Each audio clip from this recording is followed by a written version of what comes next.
Have you ever had moments like this? You decide you're finally going to lose weight, but after one extra bite of cake, you fall into a spiral of, why don't I have any discipline? And lie awake half the night, replaying the same thought again and again. Or you give a presentation, stumble a little, and your boss makes a small comment. Your colleagues say, don't overthink it, it's normal feedback, but you can't hear any of it. Your mind is filled only with, is he targeting me? Am I just not good enough? Or perhaps a relationship has become painful, draining, long past repair. Your rational mind says, I should let go. Yet your heart keeps whispering, we've been together for so long. Leaving now feels like such a waste. These thoughts that you can't let go of, can't walk around, can't forget, they're like a small nail stuck in your heart, making you turn in circles, unable to move forward. This is what we call obsession, not in the clinical sense, but in the everyday psychological sense of fixating on something until it hurts. It looks a little like persistence, but it is not persistence. Persistence is flexible. You can adjust, redirect, try again. Obsession is rigid, a stuck, overly stubborn idea that traps you like a malfunctioning GPS. The road ahead is clearly blocked, yet the voice keeps insisting, please make a U-turn over and over again until you exhaust yourself while going absolutely nowhere. And there is one simple, brutal way to distinguish persistence from obsession. Does it drain you? If you feel tired but hopeful, that's persistence.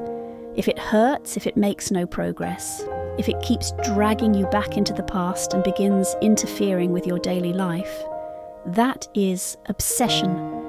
Obsession is anxiety wrapped inside pressure, self-blame disguised as motivation. It leaves your mind stuck, as if caught in a narrow corridor with no place to turn. Today, we are going to explore how these obsessions grow, why they grip us so tightly, and how we can loosen their hold, gently but decisively. 3 psychological traps that feed it. Obsession never appears out of nowhere. It grows quietly in the softest parts of us, where we fear loss, crave control, and long for certainty or recognition. There are 3 common traps where obsession takes root. 1. The trap of perfection. Some people can't tolerate being almost right. They adjust the font on a slide 30 times. They check the door lock again and again, even after confirming it's locked. Their inner belief is simple but harsh. If it's not perfect, it's failure. If I fail, I am nothing. When a goal carries too much meaning, like if my startup fails, it means I am a failure. Your sense of worth becomes tied to the outcome. From that moment on, you can't afford to lose, and obsession grows quietly in the corner. 2. The trap of loss aversion. This is the well-known sunk cost effect. You buy a movie ticket, realize after 30 minutes you hate the film, yet you force yourself to finish it. Because I already paid. In relationships, even when the love is gone and the pain is overwhelming, you convince yourself to stay. But we've been together for so long. You're not holding on to the relationship, you're holding on to the cost. You're not afraid of losing the person. You're afraid of admitting that what you invested may never return, and obsession thrives in this unwillingness to accept loss. 3. The trap of needing approval. You post something online and you keep checking for likes. A compliment makes you happy for a whole day. A small criticism ruins your entire week. You're not obsessing about the thing itself. You're obsessing about how others see you. This type of obsession often comes from childhood, growing up with harsh criticism, constant comparison, or emotional neglect. Without realizing it, you learn to measure your worth through other people's eyes. And once your sense of self is tied to external judgment, Even a tiny negative comment can shake your entire world. Your brain is running an old program. Obsession is not a personality flaw. It's a brain loop, a habit your mind has rehearsed so many times that it runs automatically. 1. Cognitive fixation. The lens won't move. When you replay the same thought over and over, you carve a deep neural pathway, like a channel carved by rainwater down a hill. Soon, any related thought slides naturally back into that same groove. You don't obsess because you're weak. You obsess because your brain is taking the familiar path. 2. Dopamine reward. Obsession becomes addictive. When an obsession feels close to being resolved, even if that's just an illusion, your brain releases dopamine, a burst of pleasure and false certainty. It tricks you into repeating the cycle again and again. This is why obsession feels hard to break. Your brain is reinforcing it every step of the way. 3. The Zeigarnik effect. Unfinished things haunt us. We remember unfinished tasks far more vividly than completed ones. Unsaid words, unmet goals, unresolved conflicts.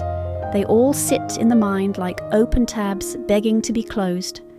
Obsession is the mind's attempt to finish the story, even when the ending is no longer possible.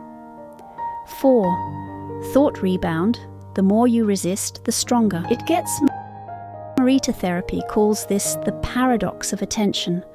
Whatever you try to suppress only becomes louder. Tell yourself, don't think about the pink elephant, and the pink elephant immediately appears. You fight the thought fights back, and the tug of war is what drains your energy. It can drive you or destroy you. A little obsession can be motivation, but too much becomes a trap. 1. It devours time and energy. You spend an entire morning ruminating on one sentence someone said yesterday, and by noon you've accomplished nothing. You think you're analysing, but you're only exhausting yourself. 2. It keeps life frozen. When you stare at the same point too long, you miss everything else. You gaze at the moon but step on every coin at your feet. You miss the roses quietly blooming beside you. Obsession narrows your world until all you can see is the thing you cannot let go of. 3. It affects your body. Research shows that people with chronic rumination have higher cortisol, weaker immunity, more headaches, more insomnia, and a higher chance of anxiety or depression. Your mind is tense, your body simply follows. 6 practices. You can start immediately. You don't need to defeat obsession, you only need to stop feeding it. These 6 practices will help you gently reclaim your mind. 1. Treat obsession as a signal. Ask yourself, what am I truly afraid of losing? You might realize you're not afraid of losing the person, but afraid of being abandoned again.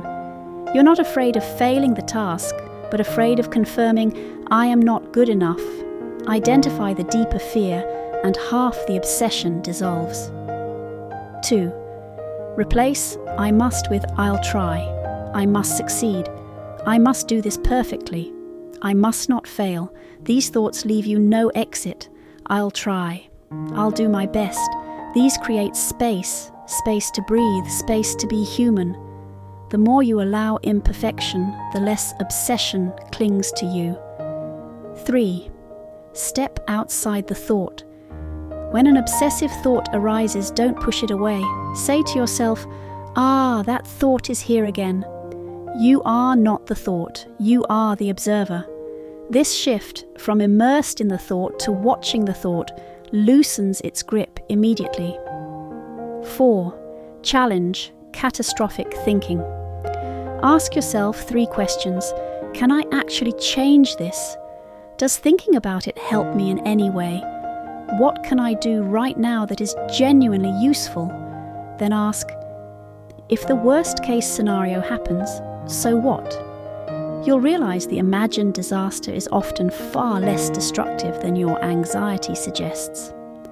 5. Break the loop with action. Obsession lives in the mind. Action brings you back to the world. Do something simple and physical. Walk, wash dishes, tidy a drawer, build a small Lego piece. Movement disrupts the cycle and widen your life's foundation. Hobbies, friends, family, work, exercise. The more pillars you have, the less weight you place on any single one. Obsession loses its power when life becomes fuller. 6. Set time limits and boundaries. Tell yourself, I'll give this goal until December. If there's no progress, I'll adjust my path. Or, I refuse to sacrifice my health or relationships for one outcome. This is a psychological circuit breaker. When you acknowledge your limits, obsession can no longer grow endlessly. Obsession is like a tiny stone in your shoe. It may hurt, but it does not have the power to determine the path you walk. You don't need to eliminate it completely. You only need to stop letting it lead you. Life is not a perfect script. It has detours, mistakes, regrets. And that's what makes it real. May you slowly climb out of the narrow well of obsession and see the light waiting above you. This is happy psychology. May you understand yourself a little deeper and love yourself a little more.